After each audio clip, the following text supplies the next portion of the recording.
Hey guys, PsyStarcraft back with you for another Zerg versus Terran. This is going to be on Blistering Sands this time around.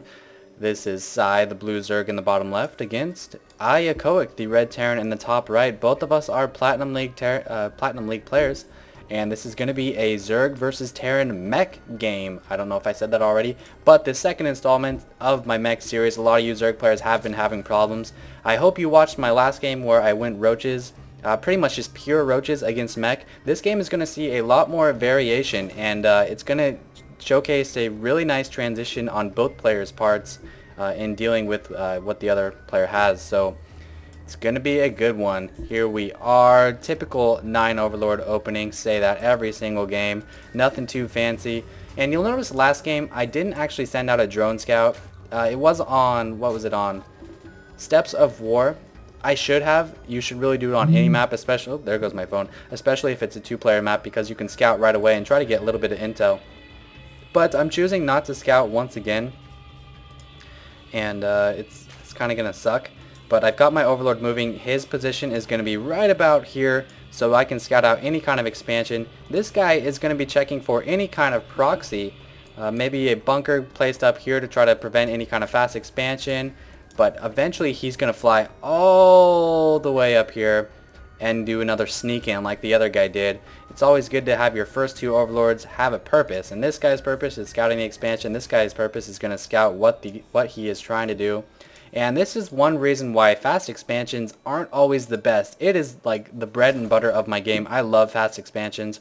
But this SCV is patrolling like crazy. It's going to be really hard to actually take him out with just 1 drone or even 2 drones. It would delay it quite a bit. So, you know, I'm going to let him use that SCV. If he doesn't want to scout with it, that's fine. I'll just get some Zerglings, kill it, and then take my expansion afterwards. You'll see a 14 pool here with the gas slightly afterwards, similar to the first game I played. Because that game was so successful, I'm going to try it again. Overlord popping just as I hit 18 out of 18. Queen being trained, as well as 4 Zerglings, so very reminiscent of last game. You might actually think it's the same one. Once I hit 100 gas, I'm going to get that Zergling speed to deal with any kind of Hellion harass. Factory going down here. Reactor is a little bit late. I have a feeling the factory is going to finish before the reactor does. Yeah, it's going to finish about 5 seconds sooner than the reactor, so a little bit late on that timing. His Hellions are going to be just a tidbit slow, and a lot of Terran players will actually mass up to 4 Hellions, so we'll see if he decides to go with 2 and then come out, or if he goes with 4 and rush out, because a very small number of Lings can actually kill 2 Hellions quite easily. You kind of need that, like I said last game. I should just like say everything I said last game to this game, now watch it, and then just end it right there. But you need at least like 3 or 4 Hellions to do really a lot of damage against Zerglings. SCV trying to run out, and he will be able to get out a little bit. I did scout him lifting off, so I know he's getting Hellions right now, but that's not a problem. If I get enough Lings and my speed, I should be fine. So the speed is actually perfect timing when you do this build against a Hellion rush. It's going to finish right as his Hellions are coming out, and I'm going to be able to defend against them quite well as long as I can get a good surround. This Overlord's still trekking across the top of the map. This guy is prepared to scout out the expansion. Doesn't need to yet. Expansion is going down with that minerals. Keeping 3 on gas. Still only at 1 geyser. I've said it before. You don't need gas that early as Zerg unless you're going something crazy. Lair now being produced. What are you doing, bitch? What the fuck are you doing? Yeah, go back there and inject. Only lost a little bit of time on that eject. What the hell are you thinking? So, going a pretty quick lair, and I'm going a lair, and we don't see any kind of Roach Warren, so we can probably expect to see some mutas here. That's not a spoiler, that's common sense, people. Second gas going down as well. Going to be transferring some drones into that gas in just a second. Oh, let me back up just a moment here. I saw him coming with the watchtower. His Hellions are coming up. I do have speed. I'm going to try to get a surround. Nice job getting 1 surround there. Only losing 1 Zergling. So very critical right there. That 1 Hellion is a big deal. So he's going to have to struggle to get a good harassment off with just these 3 against all these Lings. Nice little volley here. They're toasting a lot of Zerglings.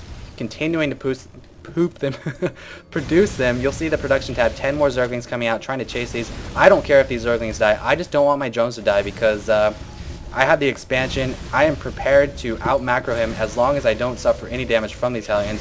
12 Lings now being produced. There's a couple coming out. 4 more. Coming out, 8 being produced now. These Hellions aren't going to be able to do much more damage. Surrounding another Hellion with 4 of them and 2 more coming up the rear, just the way I like it. Able to finish off those Hellions. He thought about sending 2 more, about rallying, but he's not going to. And now we're seeing a classic Terran transition into mech. Second factory with a tech lab.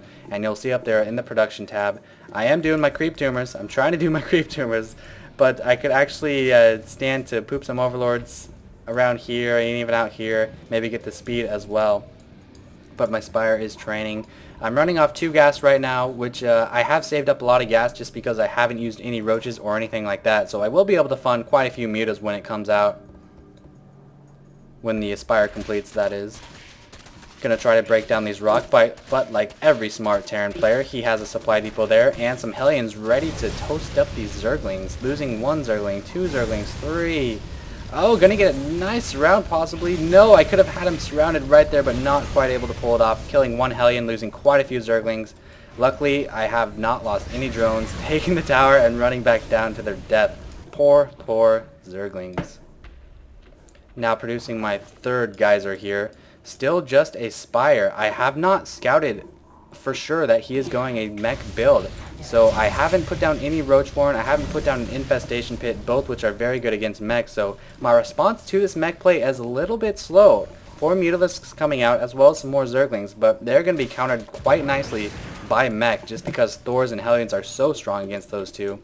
And you'll notice here, he's trying to get a scout in my base, but I deny him the scout. I don't want him to see my Spire. That might prompt him to produce even more Thors. He's frustrated. He's just going to scan. Smart move. Better safe than sorry. He sees the Mutalisks as they pop out. And look at this. Bam, bam, bam. 3 turrets going up right away, as well as another Thor. So that scan is going to save him a lot of eco harassment. Even with this Thor here, you know, I can always dart around and do something tricky. Kill a couple SCVs. But with these turrets here, you're going to see in a second, I'm not even going to try it. Here they come. I could maybe pick off this SCV. Now I'm trying to run around the back, but there's a turret there. And I'm saying, no thanks. I'm going to run away. Zergling's here watching anything he's trying to advance with 1 leg on each hatchery. If we look at the income tab, 33 to 26, doing very nice right now. I have him held to 1 base. I know that he only has 1 base. And I just need to outplay him at this point. Roach Warren is going up in response to those Thors. Not seeing any burrow or evolution chamber, no infestation pit, and I'm actually macroing up a little bit too slow here. I could stand to get these minerals saturated a lot more because I know he is kind of playing Turtle right now, Turtle Terran, and he is moving out at this point actually. But I would have quite a few more minerals to